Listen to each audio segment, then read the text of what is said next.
Hi అండి, welcome back to Moni little joys channel. ఇవాళ మన ఛానల్లో వచ్చేసి మా బాబు కోసం ఎంతో హెల్తీ వెయిట్ గెయిన్ రెసిపీని షేర్ చేయబోతున్నాను. సో తప్పకుండా ఈ రెసిపీని మీరు ట్రై చేసి మీ పిల్లలకి పెట్టండి. అందుకోసం ముందుగా ఒక గిన్నెలో 2 టేబుల్ స్పూన్ ఆఫ్ కందిపప్పు అలాగే 1 టేబుల్ స్పూన్ ఆఫ్ బియ్యాన్ని తీసుకొని నీట్గా 2-3 టైమ్స్ వాష్ చేసుకొని ఒక 20 మినిట్స్ సోక్ చేసుకోండి. ఇక్కడ వచ్చేసి నేను గుమ్మడికాయ క్యారెట్ తీసుకున్నానండి. గుమ్మడికాయ పిల్లల వెయిట్ గెయిన్కి బాగా హెల్ప్ అవుతుంది. సో గుమ్మడికాయ తప్పకుండా పిల్లల ఫుడ్ డైట్లో యాడ్ చేయండి. ఇక్కడ గుమ్మడికాయ పీల్ ఆఫ్ చేసుకొని ఇలా చిన్న చిన్న ముక్కలుగా కట్ చేసుకొని పక్కన పెట్టుకోండి. అలాగే క్యారెట్ కూడా నీట్గా క్లీన్ చేసుకొని పీల్ ఆఫ్ చేసుకొని ఇలా చిన్న చిన్న ముక్కలుగా కట్ చేసి పక్కన పెట్టుకోండి. అలాగే ఒక చిన్న సైజ్ క్యారెట్ని 2-3 కరివేపాకు రెమ్మలు కూడా కట్ చేసి పక్కన పెట్టుకోండి. ఇప్పుడు స్టవ్ మీద ఒక కుక్కర్ని పెట్టుకొని 2 టేబుల్ స్పూన్ ఆఫ్ నెయ్యిని యాడ్ చేసుకోండి. ఇప్పుడు నెయ్యి కాగిన తర్వాత మనం కట్ చేసుకున్న ఆనియన్స్ వేసుకొని ఒక 2 నిమిషాలు వేయించుకుందాం.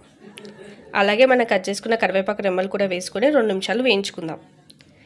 ఇప్పుడు మనం కట్ చేసుకున్న గుమ్మడికాయ ముక్కలు క్యారెట్ ముక్కలు వేసుకొని ఒక 3-4 నిమిషాలు మగ్గించుకుందాం.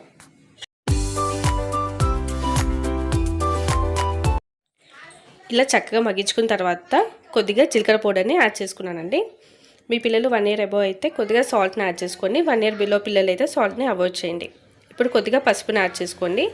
అలాగే ఒక వెల్లుల్లి రెమ్మను కూడా యాడ్ చేసుకొని మళ్ళీ ఒకసారి అంతా కలుపుకుందాం. ఇప్పుడు మనం నానబెట్టుకున్న పప్పుని బియ్యాన్ని వాటర్తో సహా వేసుకొని ఒక 2-3 నిమిషాలు ఉడికించుకుందాం. ఇప్పుడు ఒక గ్లాస్ వాటర్ పోసుకొని కుక్కర్ పైన మూత పెట్టేసుకొని ఒక 5 నుంచి 6 విజిల్స్ వచ్చేంత వరకు కుక్ చేసుకుందాం. ఇప్పుడు ప్రెషర్ అంతా పోయిన తర్వాత కుక్కర్ పైన మూత తీసి చూసారా ఎంత చక్కగా అన్నీ ఉడికిపోయాయో. ఈ విధంగా ఉడికితే సరిపోతుంది.